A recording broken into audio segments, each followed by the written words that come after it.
ओम नमो भगवते वासुदेवाय।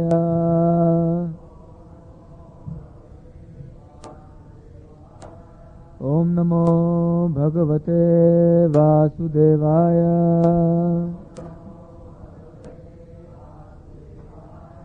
ओम नमो भगवते वासुदेवाय। सर्वधर्मान् परित्यज्य मामेकं शरणं व्रज। अहं त्वां सर्वपापेभ्यो मोक्षयिष्यामि मा शुचः। ओम ज्ञानतिमिरन्धस्य ज्ञानाञ्जनशलाकया चक्षुरुन्मिलितं येन तस्मै श्रीगुरवे नमः। श्रीचैतन्यमनोभीष्टं स्थापितं येन भूतले स्वयं रूप कदा मह्यं ददाति स्वपदान्तिकम्। वाञ्छाकल्पतरुभ्यश्च कृपा सिन्धुभ्य एव च पतितानां पावनेभ्यो वैष्णवेभ्यो नमो नमः। जय श्री कृष्ण चैतन्य प्रभु नित्यानंद श्री अद्वैत गदाधर श्रीवास आदि गौर भक्त वृंद। हरे कृष्णा कृष्णा कृष्णा हरे हरे, हरे Ram Ram Ram Hare Hare.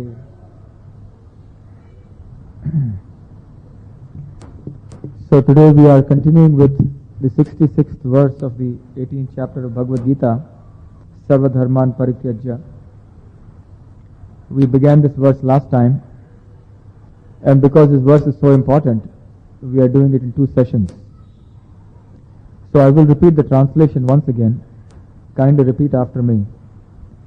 Abandon all varieties of religion and just surrender unto me. I shall deliver you from all sinful reaction. Do not fear. So I will not repeat the word for word meaning and the purport because we have already done it last time. So briefly I will recapitulate what we have done last time to refresh your memories and also for the benefit of those who have missed the last time's lecture.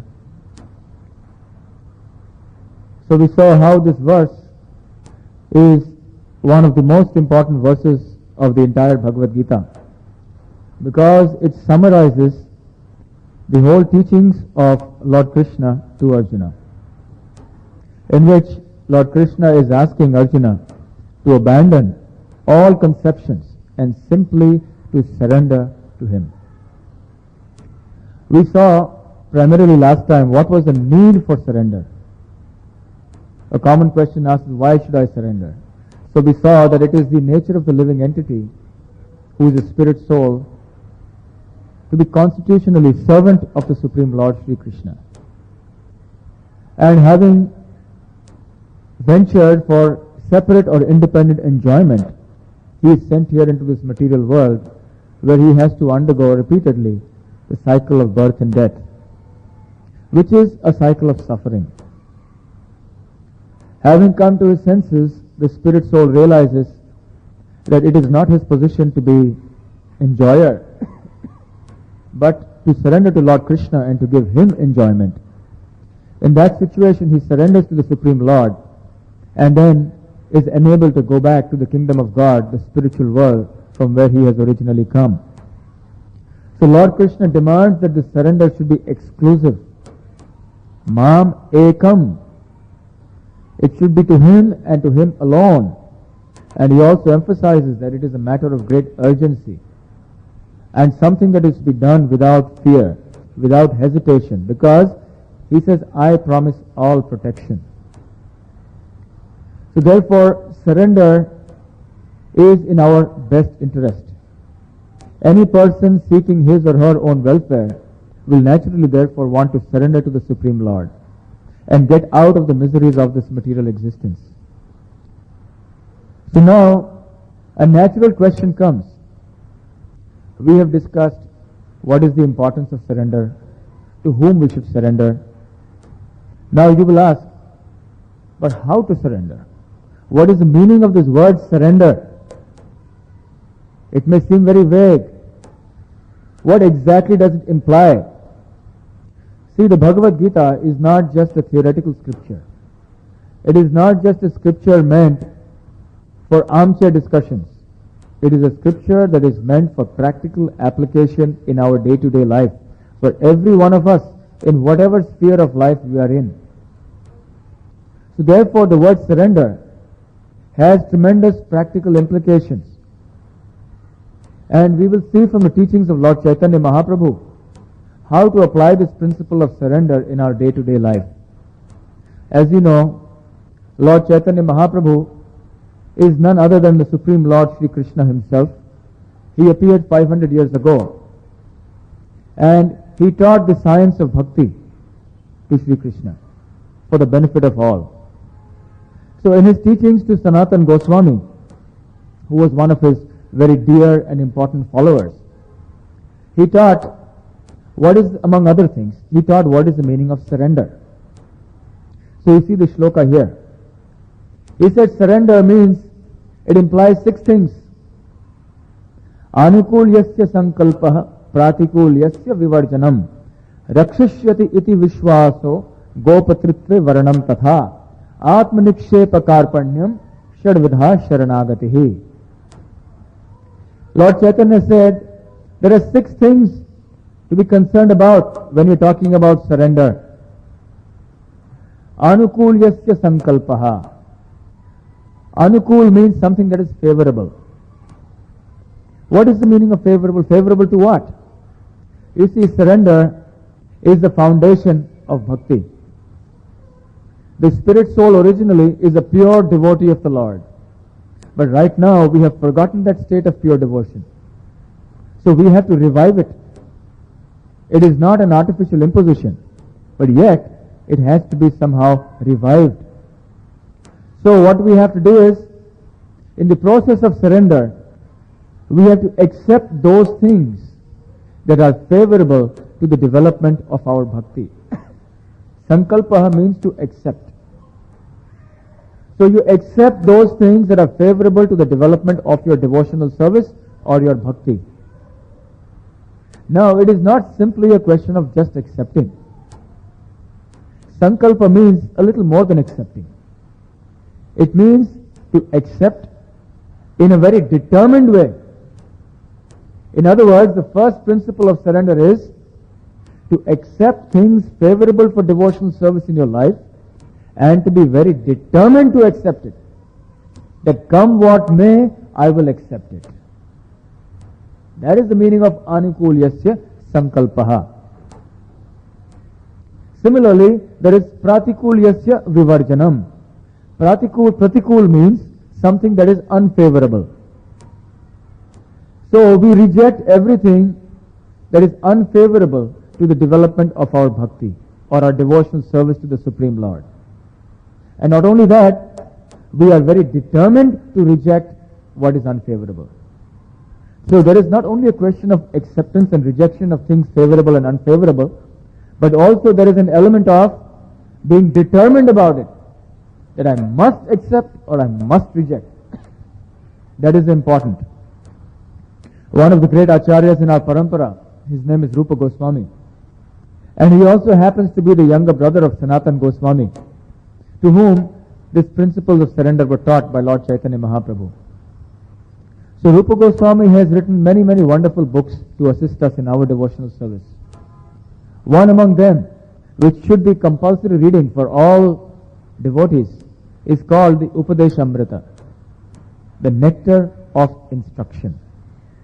In this nectar of instruction, Srila Rupa Goswami explains that there are 6 things that are favorable to the development of our devotional service. And there are 6 things that are unfavorable to the development of our devotional service. So what Lord Chaitanya has told Sanatan Goswami, he has also instructed Rupa Goswami in detail about these 2 points. So let us see the first point, to accept things favorable for devotional service. So what are those 6 things that are favorable for devotional service? Rupa Goswami says, Utsahan Nischayat Dhairyat तत्तत् कर्म प्रवर्तनात् संग त्यागास्यतो वृत्तेः षड्भिर bhakti prasiddhyati. He said the 6 factors are, number 1, utsahan, that one must be very enthusiastic. Utsaha means enthusiasm. So in the process of bhakti or trying to understand God, one must be very, very enthusiastic, not lazy, not without initiative. We must always be busy trying to take initiative to want to know more, to want to do more, to want to progress more. And we have to be in a position to enthuse others. So the first point is utsahan. Srila Prabhupada explains that utsaha in devotional service means that you have to use your intelligence. And intelligent use of your energies and efforts in the service of Krishna is enthusiasm. An intelligent person understands that this human form of life is very precious because it is very rare. And only in this human form of life can we execute Krishna consciousness or bhakti. Therefore, he doesn't waste a single moment. He is always enthusiastic. So enthusiasm is the first principle that is favorable to the development of our bhakti. Then the next thing, nischayad. Nischayad means to be confident. But confident of what? Confident of ourselves? No, confident that the process of Krishna consciousness is perfect and complete. Confident that if I simply follow the regulative principles that have been laid down in the scripture, then Lord Krishna will grant me the perfection of life. So we must have full faith that this process is perfect and complete in itself. There is nothing lacking in this. It is not that we are confident in ourselves. We are always confident in God, that God is perfect and complete. And whatever instructions He has given us in the Bhagavad Gita, in the Srimad Bhagavatam, all the other scriptures, and even when He has come as Lord Chaitanya Mahaprabhu, they are all perfect and complete. So we should be confident in this respect. So utsahan, nischayat, dhairyat. Dhairyat means patience. It is said in English, patience is a symptom of surrender. Isn't it? We cannot expect results overnight. For millions of lives, we have been in this material world, transmigrating from body to body, species to species. And all of a sudden, just in a short while, we expect that I should become a pure devotee. How is that possible? Many times, some devotees, after just a few weeks of chanting 5 or 10 minutes every day, they sometimes may ask a question, but I am not feeling any ecstatic symptoms within me. I am not getting any bhav, I am not getting any ras in this chanting. Well, how is it possible? Everything cannot happen immediately. If you have a very severe disease, it is going to take a long time to get cured of that disease. And that too provided you are taking all the medicines properly, according to the prescription of the doctor, and also provided you are following all the other instructions that the doctor is giving you. And even if you do that, it will take some time. Srila Prabhupada would give the example that a young lady, when she gets married, as soon as she goes to her husband's home, next day she cannot expect a child. She cannot grumble, now I'm already married, why do I not have a child? Srila Prabhupada said, all she has to do is to wait and be patient. And in due course of time, she will bear a child.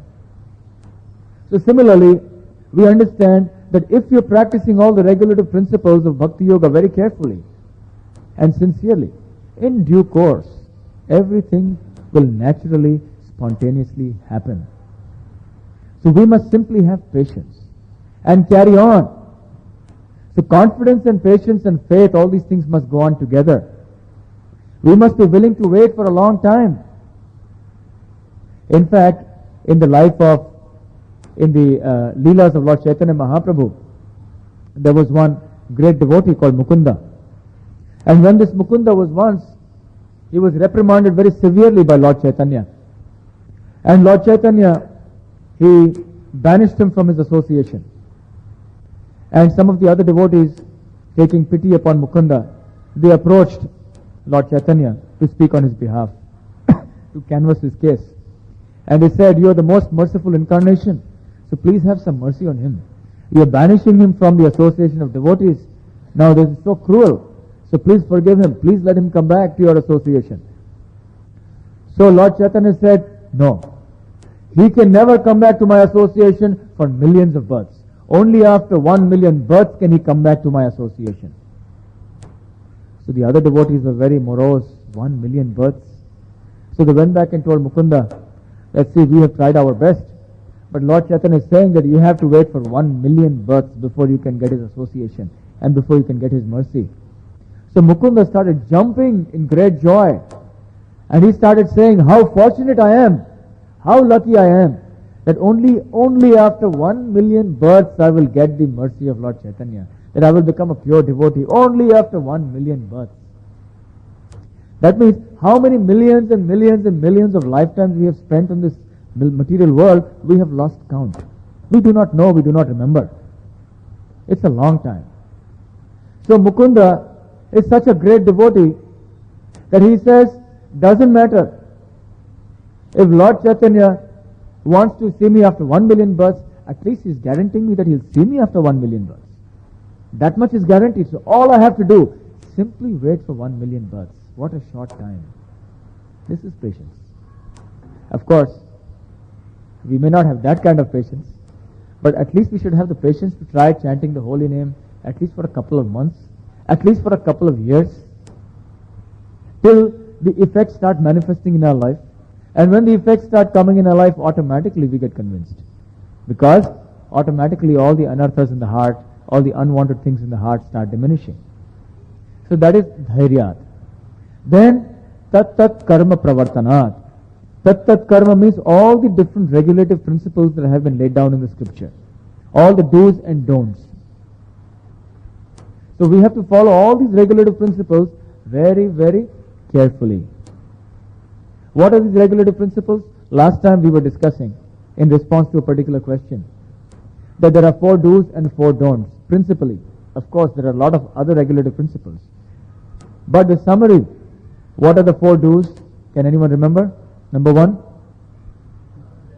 to chant the holy name regularly, particularly the Hare Krishna Mahamantra. Secondly, to associate regularly with the devotees of the Lord. Third, to read the scriptures and the books written by the pure devotees of the Lord very carefully every day. And fourth, very good, eat only prasadam and nothing else but prasadam. And what are the 4 don'ts? No illicit sex, no intoxication, no meat eating, no gambling. Drinking is included in intoxication. So these are the 4 do's and 4 don'ts. If somebody simply follows these 4 do's and don'ts carefully in your life, very, very soon you will see the results manifesting. So we must do that. That is the 4th thing that is favorable to the development of our bhakti. Then, Sangha Tyagat. Sangha Tyagat means to abandon the association of non-devotees, of materialistic people. In fact, when Lord Chaitanya was asked, who is a Vaishnava? Who is a devotee? You know what his definition was? He said, Asat Sang Tyag e Vaishnavachar. He said a Vaishnava or a devotee is one who abandons the association of non-devotees. He has nothing to do with them. Because materialistic people are simply interested in talks of material enjoyment, sense gratification. So a devotee of the Lord has nothing to do with all this. So as far as is practically possible, we should try to avoid the association of non-devotees. And only to the extent that is absolutely necessary in the conduct of your professional life, your business life and so on, you can associate. Not more than that. And then finally Rupa Goswami says, Shato Vrittehe. Shato Vrittehe means to follow in the footsteps of the great devotees of the Lord who have appeared in the past. These great devotees are called Mahajans, great personalities. And they have set the standard of devotional service. They set the standard of bhakti. What we should do, what we should not do, how we should live, how we should speak, how we should dress, what we should eat, how we should eat, what kind of sadhana we should perform, how we should interact with the world, how we should interact with devotees, their lifestyle, their thinking, their teachings. We should try to imbibe them and follow. of all associate with the devotees. Unless we associate with the devotees, there is no question of trying to realize what the Mahajans have done. So these are the 6 factors favorable for the development of bhakti. So that is the first principle of surrender. That is anukulyasya sankalpaha. Then second, there is to reject things unfavorable for devotional service. Pratikulyasya vivarjanam. So again, Rupa Goswami says in Nectar of Instruction that for the second point here, there are 6 factors that are unfavorable for bhakti. What are those 6 factors? Atyahara prayasascha prajalpa niyamagraha. These are the first 3. Then he says, sangatyaga shato vrittehe. Or he says, janasangascha laulyam sa shadbhir bhakti vinashyati. He says, first of all, ati ahara. Atyahara. Atyahara means to eat more than is absolutely necessary, or to collect more funds than is required for your maintenance. Ati ahar. Ahar means food. So generally people are fond of eating a lot. And the only reason they don't eat a lot is because they're so busy trying to earn more and more money. So Rupa Goswami says you should avoid both. Just work enough to get just sufficient to maintain body and soul together. You see, all the living entities in this material world, they eat just enough to feed themselves. But the human being is the only species who eats more than necessary. And he also collects more than necessary. You just throw a few grains on the street. You must have seen near many Jain temples. They throw a lot, they feed the pigeons. They throw a lot of wheat to the grains to the pigeons. And the pigeons, what do? They come and eat a few grains and then they fly away. Do you see the grains, the pigeons coming and looking over their shoulders to see who's coming and quickly collecting a few grains, keeping them in their pockets, under their wings and then flying away on the side? No. If you keep a grain of wheat on the road and a human being comes along, what is he going to do? Immediately, if he can, he'll lift up the sack and look whether anybody is seeing or not and then run away. Or he'll take grab as much as he can, even though he doesn't need it, and go home and hoard it till it gets spoiled, until the rats eat it. He won't give it to anybody, but he'll keep it for himself even though he can't use it. So hoarding mentality. So ati ahara. Both these things should be avoided very carefully, because they simply spoil our devotional life. Then atyahara prayasascha. When you eat more than necessary, or when you collect more funds than necessary, automatically it leads to prayasa. Prayas means endeavor. But in this context it means excessive endeavor. Excessive endeavor for material things which are very, very difficult to obtain. That's the meaning of prayas. So we see the whole world is engaged in prayas now, isn't it? Right from morning to night, people are very, very busy, like busy bees. Working hard for what? They don't know. Simply for a few crumbs of bread. They come they'll start early in the morning, they'll reach late in the night, simply working hard like asses. In the Bhagavad Gita, Lord Krishna refers to this mentality as being mudha. A mudha is an ass who simply works hard day and night for the sake of his sense enjoyment, for the sake of his bodily upkeep, and to the utter neglect of his spiritual well-being. The goal of life is self-realization, to understand Lord Krishna. It is not to simply create a very nice, comfortable situation for the body. So when one is engaged in prayas or excessive endeavor for the sake of bodily maintenance, invariably he loses track of what is his goal of life. And therefore he descends deeper and deeper into illusion. So therefore we should avoid this kind of prayas and always set aside some time in our life for our spiritual life. Exclusively for our spiritual life. Not that you do this also and that also side by side. So exclusively time should be set aside for your chanting, for associating, for reading, and so on and so forth. Otherwise, we will completely be in Maya. And again, we will have to be transmigrating the different species of life, birth after birth. So, that was Atyahara Prayasascha. The next one is called Prajalpa. Prajalpa means mundane gossip, unnecessary talk, talks on frivolous subject matters, on material mundane subject matters, and excessive talking when there is really no need to talk. All you have to do is just go out anywhere in the streets. Go out in the street, go in the trains, go in the buses, go into the offices, go out to anyone's home, see the television, see the films, anywhere. What are people doing? Talking. That's all they're doing. They can't seem to stop talking. It is an urge that is irresistible. People may fast for a day, they may perform austerities for the day, but if you ask them to keep quiet, it's an impossible task. Prabhupada, in his very wonderful purports, he explains that this unnecessary talking is like the croaking of a toad. A toad, he stands in the bank of a pond and he tries to attract the she toad or the she frog. And so he croaks very loudly. He thinks he's croaking in a very melodious, sonorous voice. Actually, you and I know what it sounds like. But the frog thinks it's very melodious and very sweet. And he thinks all the she frogs are getting very much attracted. And as he sings, he bloats up his stomach. So he bloats it and bloats it and bloats it. And either the stomach bursts open, or before that, because of his loud croaking, the snake that is nearby in the pond, his attention gets attracted. And he comes and swallows up the frog and eats him up. So similarly, we see that everyone in this world is busy just just talking. Valuable time of human life is passing by. They are approaching death at every minute, but they are simply whiling away their time.